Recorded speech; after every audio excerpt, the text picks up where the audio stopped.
Bạn sẵn sàng cùng bọn bốn vừa chụp khi chụp thay mà đón tiết không cầm thi riêng với sang lời bảo dưỡng. Welcome again to our English.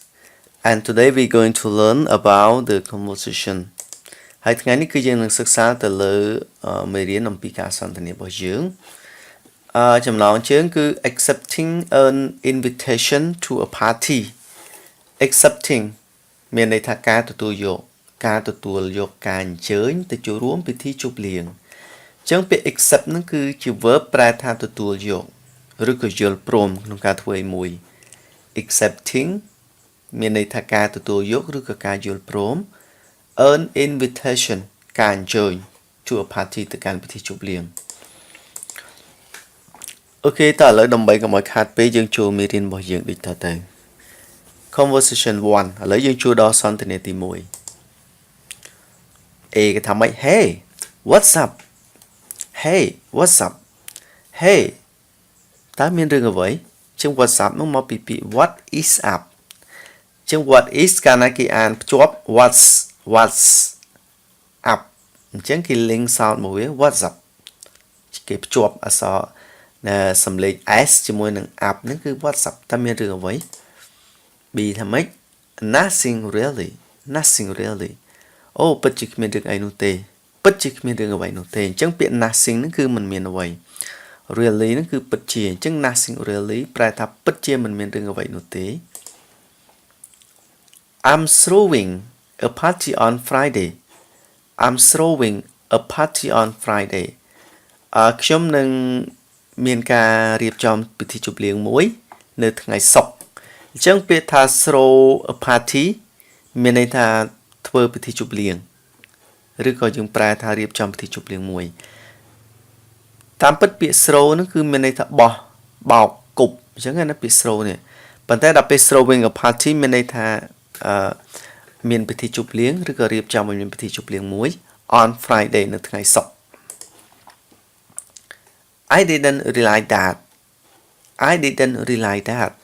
ខ្ញុំមិនដឹងរឿងនោះទេអូខេអញ្ចឹងពាក្យ didn't ហ្នឹងគឺមកពីពាក្យ did not អតីតកាលបងប្អូនកាលណាទម្រង់កាត់ didn't I didn't realize that ខ្ញុំមិនបានដឹងរឿងនោះទេអញ្ចឹងពាក្យ realize វាស្មើពាក្យ know ណា realize that ដឹងរឿងនោះអេគេថាម៉េច you didn't អ្នកមិនបានដឹងទេអញ្ចឹងពាក្យ didn't ហ្នឹងមកពីពាក្យ did not គេអាចអានdidn't ឬក៏គេអាចអានថា didn't ក្នុងករណីទម្រង់កាត់ខ្លី didn't អូខេជនជាតិភាគច្រើនវាអាន didn't អូខេអញ្ចឹង didn't មកពីពាក្យ didn't អូខេ you didn't អ្នកមិនបានដឹងទេ Nobody has told me anything about your party Nobody គ្មាននរណាម្នាក់បានប្រាប់ខ្ញុំអំពីពិធីជប់លៀងរបស់អ្នកនោះទេអញ្ចឹងពាក្យ nobody ហ្នឹងគឺគ្មាននរណាម្នាក់ has told me ហ្នឹងគឺមានន័យថាបានប្រាប់ខ្ញុំ anything នៅអ្វីឡើយនៅរឿងអ្វីសោះឡើយ about your party អំពីពិធីជប់លៀងរបស់អ្នកអញ្ចឹងបងប្អូនកន្លែងពាក្យនេះពាក្យ nobody ហ្នឹងគឺគ្មាននរណាម្នាក់វាស្មើពាក្យ no one has told me បានប្រាប់ខ្ញុំពាក្យ told ប្រាប់មកពាក្យ tell told has told គេសរសេរជា present perfect បានប្រាប់ខ្ញុំ anything នៅរឿងរ៉ាវផ្សេង about your party អំពីពិធីជប់លៀងរបស់អ្នក Would you like to go តើអ្នកទៅទេតើអ្នកចង់ទៅទេអូខេអញ្ចឹងពាក្យ would you like ហ្នឹងគេប្រើអញ្ជើញណាម្នាក់ឬក៏សួរណាម្នាក់ថាតើអ្នកចង់ធ្វើអីមួយណាអញ្ចឹង would you like to go តើអ្នកចង់ទៅទេវាគេថាម៉េច when does it start តើវានឹងចាប់ផ្ដើមនៅពេលណាអញ្ចឹងពាក្យ when ហ្នឹងគឺពេលណា does it start ដែលវានឹងចាប់ផ្ដើម at 8 pm នៅម៉ោង 8 គត់អញ្ចឹងពាក្យ 8 pm ហ្នឹងគឺម៉ោង 8 យប់8ល្ងាចកាលណាគេប្រើកន្លែងនឹង am គឺម៉ោង 8 ដែរគឺ 8 ព្រឹក at 8 pm នៅម៉ោង 8 I'll be there ខ្ញុំនឹងទៅទីនោះ I'll be there ខ្ញុំនឹងទៅទីនោះ ចឹងមកពីពាក្យ I will be there គេសេទម្រង់កាត់គេសេ I'll be there ខ្ញុំនឹងទៅទីនោះ I'll better see you there I'll better see you there មានន័យថាវាល្អខ្លាំងណាស់ដែលបានជួបអ្នកនៅទីនោះចឹងពាក្យ better ហ្នឹងគឺមកពីពាក្យ good ល្អ better ល្អជាងចឹងពាក្យ I would better មានន័យថាខ្ញុំសប្បាយចិត្តឬក៏ខ្ញុំមានអារម្មណ៍ល្អជាងនឹង see you there បានជួបអ្នកនៅទីនោះអូខេអញ្ចឹងពាក្យនេះគឺជា expression ទេបងប្អូនណាគឺជាសំណួរពាក្យដែលគេប្រើភាសាយើងសាមញ្ញថាខ្ញុំសប្បាយចិត្តណាស់ដែល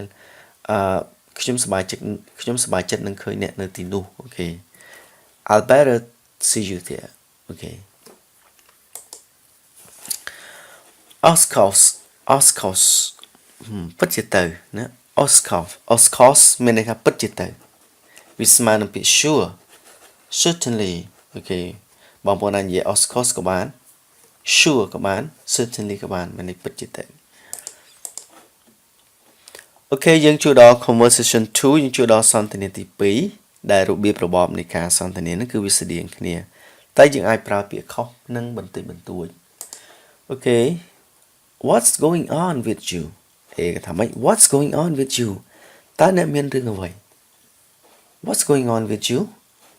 B ថាម៉េច Fine ខ្ញុំសុខសប្បាយទេ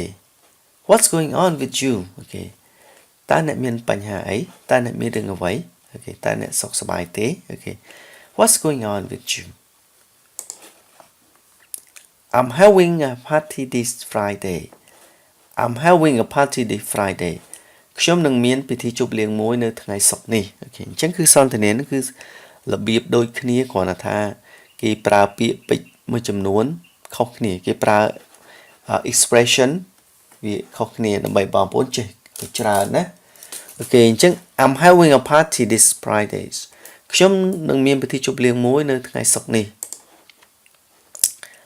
I had no idea ខ្ញុំមិនដឹងនោះទេអញ្ចឹងពាក្យ no idea ហ្នឹងគឺមានន័យថាអត់ដឹង I had no idea ខ្ញុំមិនដឹងនោះទេពាក្យ idea ហ្នឹងគំនិតយោបល់ការយល់ឃើញ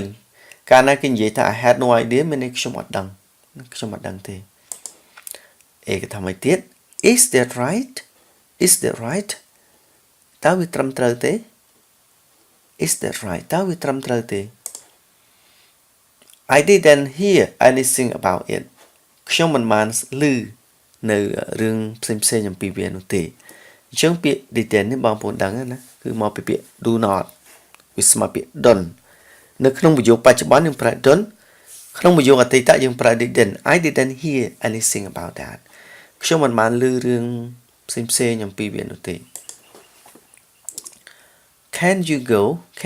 តើអ្នកអាចទៅបានទេ Can you go តើអ្នកអាចទៅបានទេ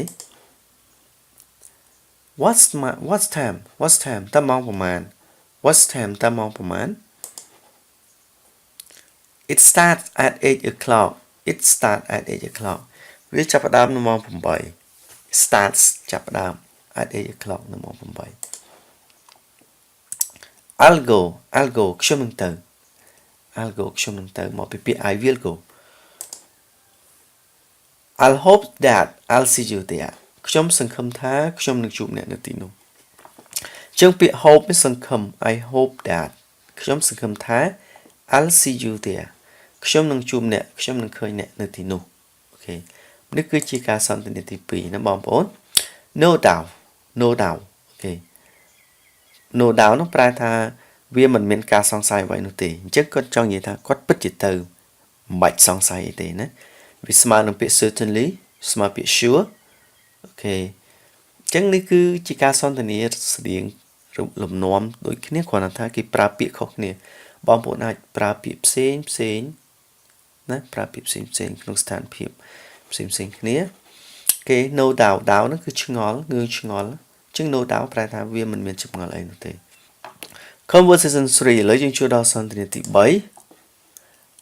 What's going on តើមានរឿងអ្វីអូខេ What's going on តើមានរឿងអ្វីឬក៏តើមានបញ្ហាអីB គេថាម៉េច not much